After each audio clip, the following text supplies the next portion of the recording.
The module is now largely complete. Time for final quality checks before packaging.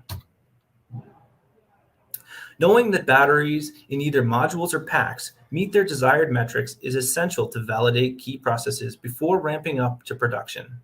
Whether incoming cell inspection, such as open circuit voltage measurement, or leak testing on the coolant circuit, each successful production line has both inline and offline testing to help minimize scrap and ensure a quality product.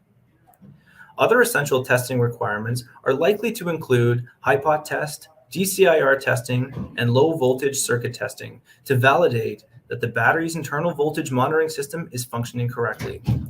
To couple with the connection points on the cell, module, or pack, the automation tooling may require custom connectors to ensure long-lasting and reliable contact.